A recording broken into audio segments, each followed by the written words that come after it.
नीतीश कुमार की धज्जी उड़ जाएगी, पता लग जाएगा उनको इस बार जनता कहाँ फेंकेगी। किसान किशोर का बयान है। देखिए, इस तरीके के दावे अक्सर पक्ष विपक्ष दोनों तरफ से किए जाते हैं। अंतोगत्वा फैसला चुनाव में सिर्फ और सिर्फ जनता लेती है। इस बार भी विपक्ष ने कई दावे किए थे लोकसभा के चुनाव में कि खाता नहीं खुलेगा एनडीए का, जीरो पर आउट हो जाएंगे, तमाम तरीके की बातें कही गई थी। हकीकत में परिणाम क्या हुआ? हम लोग अधिकांश जीते सीटें हम लोग बिहार में जीतने का हम लोगों ने काम किया। मेरी पार्टी की अगर आप बात करेंगे तो 5 की 5 सीटें हम लोगों ने जीती, जहां पर विपक्ष के द्वारा ये भी दावा किया जा रहा था कि हम हाजीपुर भी हम हारे। तो ऐसे में इस तरीके की बातें कही जाती हैं, पर अंतोगत्वा जनता किसका साथ देती है। और एक बात स्पष्ट है कि जनता ने ये तय कर लिया है कि बिहार में डबल इंजन की सरकार से ही बिहार का विकास हो सकता है। एक लंबा समय बिहार में ऐसा रहा है जहां पे विरोधाभास की सरकारें रही हैं, केंद्र में कोई और राज्य में कोई और। ऐसे में एक लंबे समय के बाद जब बिहार को डबल इंजन की सरकार मिली है, इस सरकार पर बिहार की जनता का विश्वास है। जहां केंद्र के चुनाव में, लोकसभा के चुनाव में हम लोगों के पक्ष में बिहार की जनता ने मतदान करने का काम किया। जो कुछ सीटें भी हम लोग हारे हैं उसमें भी सबको कारण पता है, कहीं ना कहीं उसमें भी हम लोग अगर थोड़ी सी बेहतर तरीके से अगर हम ही लोग चुनाव लड़ते तो परिस्थितियां और बेहतर हो सकती थी। ऐसे में विधानसभा के चुनाव में भी बिहार की जनता ने मन बना लिया है, एनडीए की ही सरकार आएगी। मुख्यमंत्री नीतीश कुमार जी के नेतृत्व में एनडीए चुनाव लड़ने जा रहा है और विधानसभा चुनाव परिणामों के बाद बिहार में भी एनडीए की सरकार।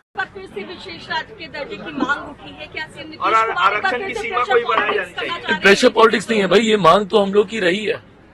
कौन सा ऐसा दल है जो कि बिहार से आता है और वो विशेष राज्य के दर्जे की मांग नहीं करता हो या उस पर अपनी सहमति नहीं देता हो?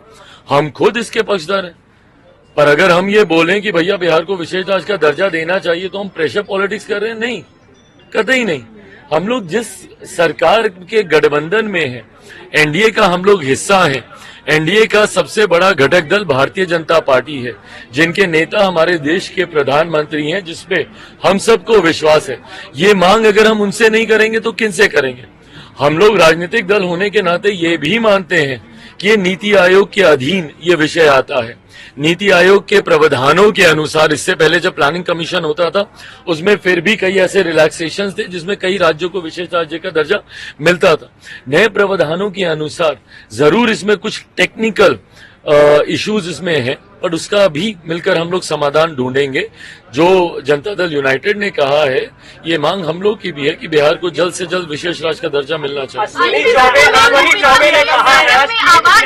चौबे ने कहा है कि बीजेपी के नेतृत्व में अगला विधानसभा चुनाव लड़ा जाना चाहिए, जबकि सम्राट चौधरी ने कहा कि नीतीश कुमार के ही अगुवाई में लड़ा जाएगा। अश्विनी चौबे के इस बयान को आप कैसे लेते हैं? देखिए, अब हर एक व्यक्ति विशेष के बयान पे टिप्पणी करते रहे। अधिकृत बयान किसका होता है? जो पार्टी के अध्यक्ष होते हैं। अधिकृत बयान एक अधिकृत व्यक्ति के माध्यम से आता है।